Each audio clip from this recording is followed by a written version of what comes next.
Things off at number 5 is Everybody Can't Go by Benny the Butcher. The vividly cutthroat wordplay, prolific flow, and emphatic delivery of Benny the Butcher are all making a full-length return in 2023, this time on Def Jam Recordings. Last year's Tana Talk 4 hung around in the discussion of Rap Album of the Year for me and many others. The production there was handled by the usual suspects, Alchemist, Derringer, and Beat Butcher, giving it that core Griselda sound that was a return to form for Benny, making a lot of diehards very happy. Everybody Can't Go was announced back in April in an interview Benny did with DTLR Radio. Based on recent interviews, the general theme for this record is a reflection of success. As for the potential sound and feel of the record, what we know is that Benny is enlisting a duo of familiar faces to handle the production exclusively, the aforementioned Alchemist and Hit-Boy. Alchemist, of course, has been a longtime collaborator with the entire Griselda crew, and Hit-Boy exclusively produced Benny's sophomore album, Burden of Proof. The juxtaposition of these two forces intrigues me for many reasons, the chemistry of which each of them share with Benny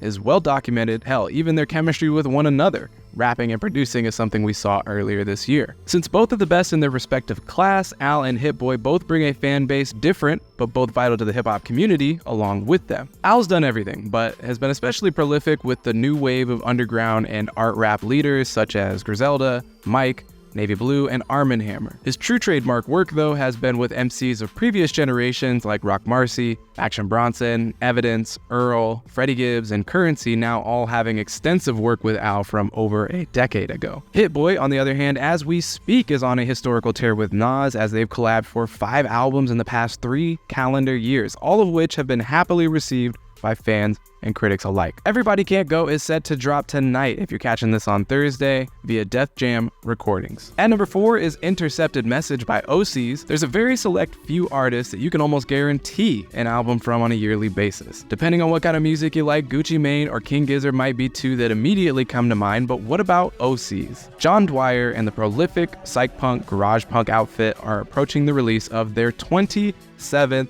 studio album later this month. And just looking at John Dwyer's discography and all the non-OCs bands and side projects he's been a part of, that number is pushing 50. Just looking at the work under the OCs name and all variations of that name Dwyer and company have cycled through. They've put out at least 1 album every year since their 2003 debut, with the exception of 2021. With 2 singles already out, we've gotten a glimpse into Intercepted Messages, and it's definitely shaping up to be the most synth-heavy, almost new wave-esque work they've done yet. It's not entirely newfound territory for the band, but they sound catchier than ever while still retaining the bite and sense of urgency that their sound usually carries. Intercepted Messages comes out August 18 through In the Red Recordings. At number 3 is Spelling in the Mystery School by Spelling. 2021 served as another breakout year for Spelling upon the release of The Turning Wheel. And while it didn't receive universally rave reviews quite like Maisie Fly did 2 years prior, a lot more people tuned in after Anthony Fantano gave the record his Album of the Year honors along with a perfect 10 out of 10 rating.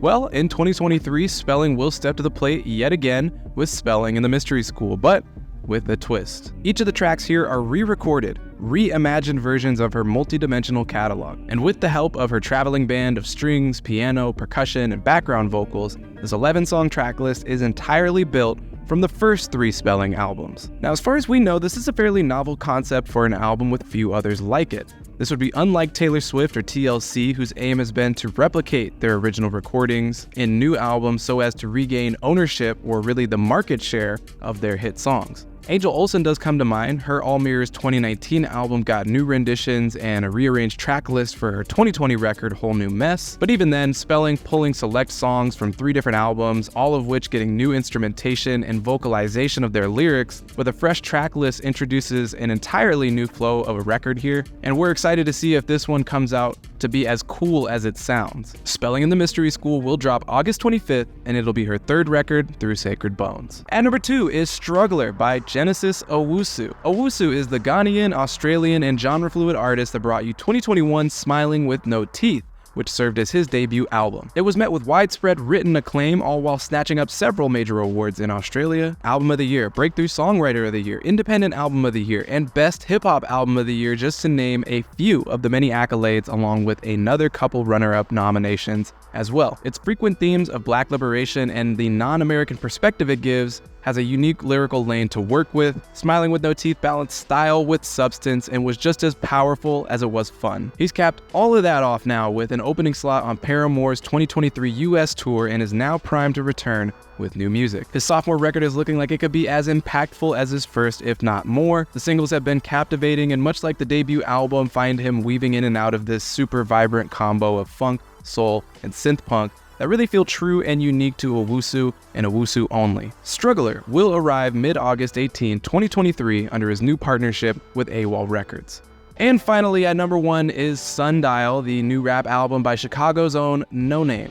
It's kind of shocking to think that Room 25 came out almost a whole ass 5 years ago, but fans who've been with Monae since the start know that the years-long rollout of albums is just a standard part of her kit. Telephone, her debut mixtape, was a will she, won't she project that manifested after 4 years of pushbacks. I remember the very exciting day though when it was finally uploaded to SoundCloud, and to me it sounds as amazing today as it did the first day 7 years ago. Information about the scope of this record's sound and Noname's creative mindset behind the scenes has been minimal. Noname's done basically no interviews in recent years regarding music, as for a while there she was on record having put music to the side during the height of the COVID-19 pandemic, so any interview she's done, even in the last 5 years, has mostly been about her nationwide Noname's book club program. We won't be getting a single from the album as a result of the J Electronica backlash and discourse. She'll be holding it until the official release of the album due to the back and forth we saw her have with fans on Twitter last month in July. So while in general you kind of know what to expect from Noname, the potential for a subversion of these expectations still very much remains afoot. We do, however, have the cover art, track list, and guest features.